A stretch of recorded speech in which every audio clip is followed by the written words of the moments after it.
It's back! By popular demand, the mysterious black bag! Stay tuned for the haul, everybody.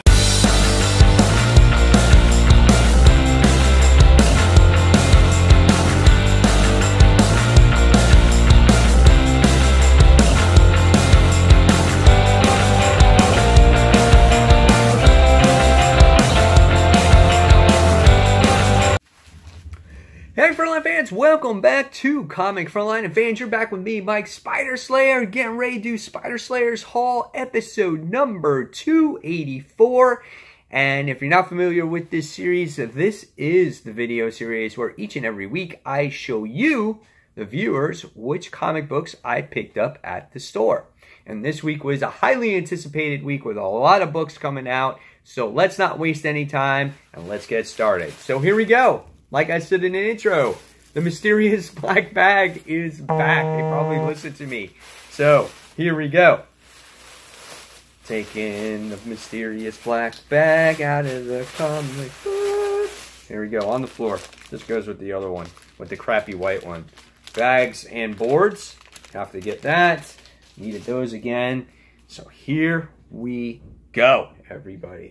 So, first things first is, if you guys are not familiar with Halloween Comic Fest, it's right around the corner, so stay tuned for that on October 28th, 2017. So get ready. All right. More previews books that I already showed you last week. And all right, so first things first. Marvel Legacy, issue number 1. This is the highly anticipated book of the week for a lot of people. This is the regular cover, but what's cool about this particular cover is that it has a fold-out, a gatefold cover, right? Remember these from the 90s? And it takes up the whole book, which the lenticular cover actually doesn't have. Now, this particular book I only paid $3.99 for. That's how much my shop was selling it. So, and it's regularly $5.99, so got a deal on that. So, Marvel Legacy issue number 1. Now, I also reviewed the book already on Comic Frontline, so if you guys have not actually have seen that review yet, go ahead, check it out, and tell me your thoughts on Marvel Legacy number 1 as a whole.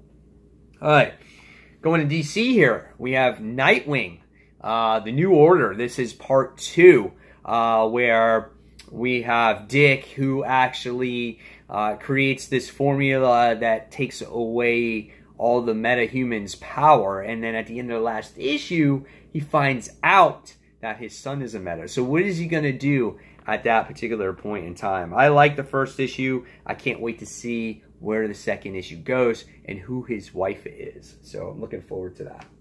All right, next we have Hal Jordan in the Green Lantern Corps. This is issue number 29. Pretty cool looking cover here. This is the Fall of the Gods. This is part 4 of the story, right? Fall of the Gods. It just says Fall of the Gods. Yeah, that's all it is. So I think this continues that current story arc, and I think this might be the last part of it before we jump into the new story arc. All right. Next we have Metal continues through Batman. So again, 90s nostalgic here as we get this chrome-like cover, as we get to see this murder machine vaporize the Flash. I think that's really cool on there. So I was like, I mainly bought it for the cover just because it looks cool. So if you're interested in the interior artwork, this is kind of the way it looks. Very dark, very gritty type of story. Hey, might be right up my alley. Check that out. That's the intro page. So that's cool stuff right there. So Dark Knight's Batman, the Murder Machine, issue number 1. All right, next, another highly anticipated book for me. This got a lot of attention the first week that it came out, and that was High Five Fight Club, issue number 2. Here it has the girls right front and center. Now maybe we'll get to see the behind the scenes of the record shop. This book takes place in the 90s, early 90s, so looking forward to seeing where this actual issue really goes. So High Five Fight Club, issue number 2. All right, next. This character is interesting. Saga, Saga always has these crazy off-the-wall characters, and there's always a new one or some different type of thing that really just, like, startles you every time you see it. Here's a new character in chapter 47, as this person looks like it's a diamond.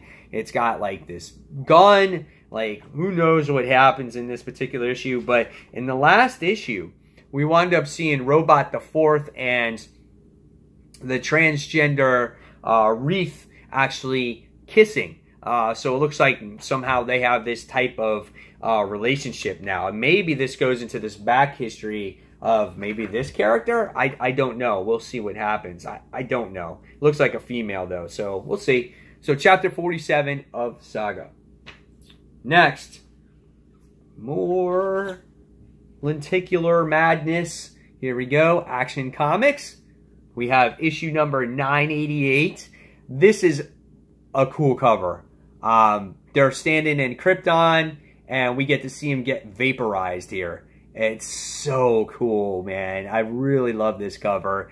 Really looking forward to the Oz Effect Part 2. Really vested myself into this story. Probably the one of the most, I don't know, anticipated stories for me when this whole thing goes on, especially what happened in the last issue. Is this Jor-El? Is it not Jor-El? This book also has been reviewed on Comic Frontline. If you guys have not checked it out, Jay, Philly Superman, did the review on it. So, yeah, go ahead, check out that review. And if you haven't, go ahead and read the issue. So, Action Comics, issue number 988.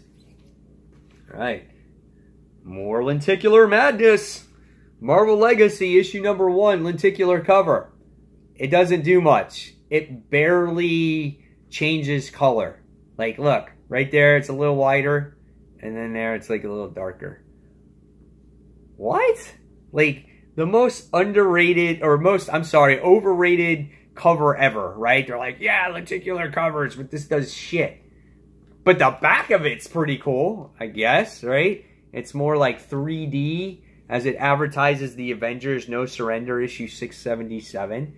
So that's like a 3D cover. So that's cooler than the actual Legacy book. Again, I reviewed Legacy. Check it out. No gatefold on this one. So there you have it. All right. Next. Interesting cover here, as we have Miss Sinister on the cover, who has captured all of the XMen Blue team. And they look like they're in her strings or whatever she's doing with them. I don't know. But yeah, we have Miss Sinister in here, and she's in XMen Blue, and we'll see what happens there. Next, Venomverse, issue number 4. Take the story for what it is, people. Don't take it real serious. It's an Elseworld story. It now has Venom in it, who's kicking all the Poison's ass. That's what I liked about the last issue. And Carnage is like no mercy, man, in this book. Very badass looking character, very true to the character, very nostalgic. Love everything that, you know, how he is in this particular series. So, Venomverse issue number 4. Next, another Spider book. Ben Reilly, the Scarlet Spider, issue number 8. Who's he facing there? I forgot this character's name. I can't remember.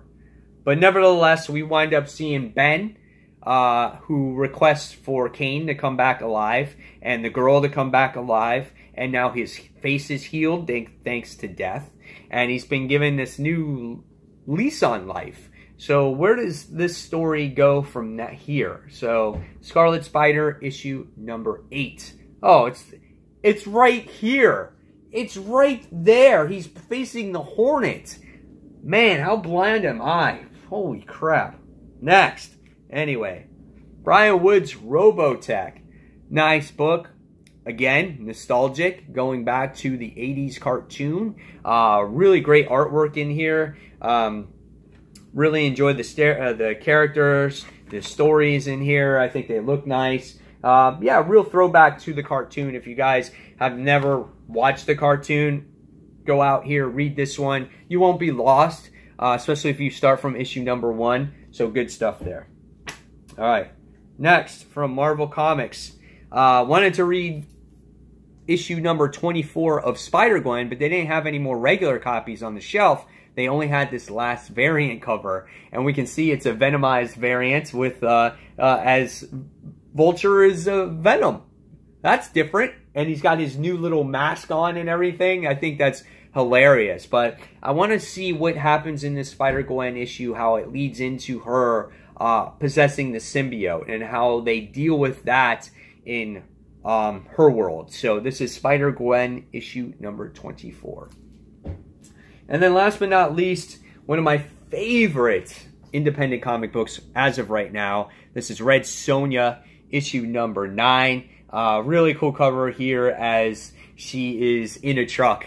And she's such a great character, and all the girls are on the road right now as they're trying to find their friend and look for him, and they're also trying to stop this gang at the same time. So this is just a really fun, really good series. The artwork by Carlos Gomez, it's absolutely outstanding.